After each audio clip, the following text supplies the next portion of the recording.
Hi, I'm David and this is Humble Keyboards. This video is about basic keyboard technique. Good technique begins with positioning yourself at the keyboard. If you play seated, sit on the front half of your bench or stool with your feet flat on the floor in front of you about shoulder width apart. Adjust the height of your seat so that when your knees are 90 degrees, your thighs are level, parallel to the floor. Don't tuck your feet underneath you or cross your ankles or splay your feet out. You need a solid foundation. Then adjust the height of your keyboard. When you play, you'll keep your wrist straight, with your fingers curved downward in their natural position. Seated or standing, with your elbows at your sides and at 90 degrees, and your forearms level and parallel to the floor, the tips of your fingers should rest on the keys. Most keyboard stands have limited adjustability, so find the closest position and then compensate by adjusting your seat until you find that position. If you're playing a piano with a fixed height bench and keyboard, then you're going to have to live with those heights. But if you find that you need to angle your forearm up or down to reach the keys with a straight wrist, consider getting an adjustable seat. Set the distance of your seat from the keyboard so that with your elbows at your sides and at 90 degrees, the first knuckles of your thumbs reach the front edge of the keys. If you're properly positioned, it should look like this. Notice that the reach of your fingers is naturally curved. Your thumbs and little fingers will reach in as deep as the first knuckle, but your middle fingers might reach beyond the front edge of the black keys. That's one of the reasons why the keys are so long.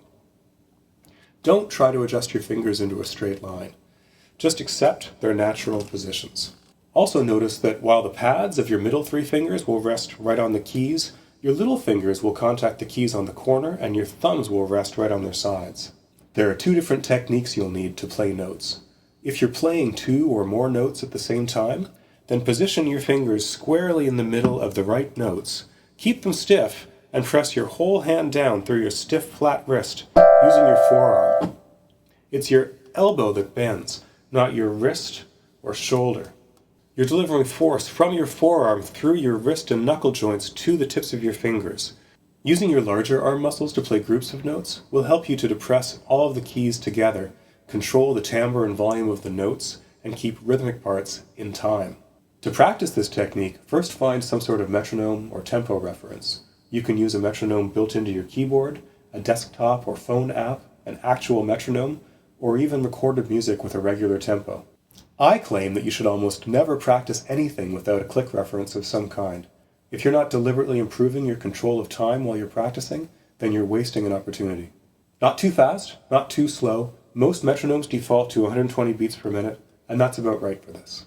The exercise takes 4 clicks. 1. Press all 10 keys down together. 2. Hold them down. 3. Release all 10 keys together. 4. Prepare to press them again. Like this.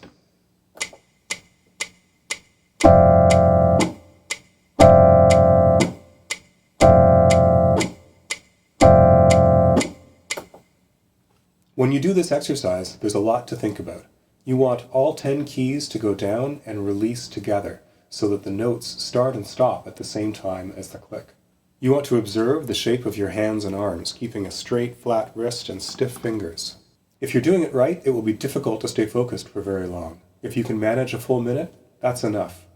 If you're ambitious, do that full minute more than once per day, but give yourself a break between sessions. This applies to practicing anything. If you're not paying attention to the details, then you're probably reinforcing bad habits and letting your technique deteriorate. It takes many days to build technique, but only a little bit of time each day.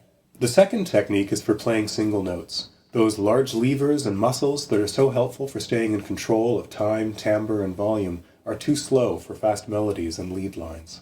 Instead, your arm moves your hand to the right place, and then you keep your hand still and depress the keys with your fingers.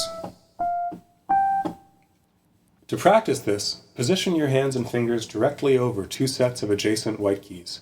Keep your wrists straight and your hands still, and use your fingers to play the notes in time. To begin, practice contrary motion with your thumbs and little fingers playing at the same time and the notes moving apart and together.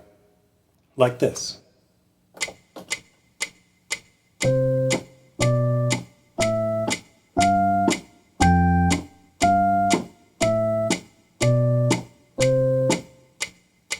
It's more difficult to keep the notes played by each hand moving in the same direction because your hands will feel like they're doing different things.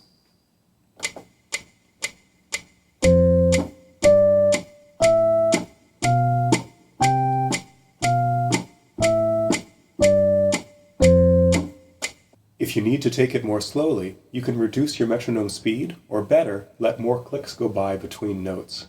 As before, keep your sessions short so that you can keep your focus. Those 3 exercises, performed with care and attention, will start to build the technique you'll need to make the sounds you want to make at the keyboard. Take 5 minutes a day to focus on those details. Thanks for watching. Please like and share this video, and subscribe to see more.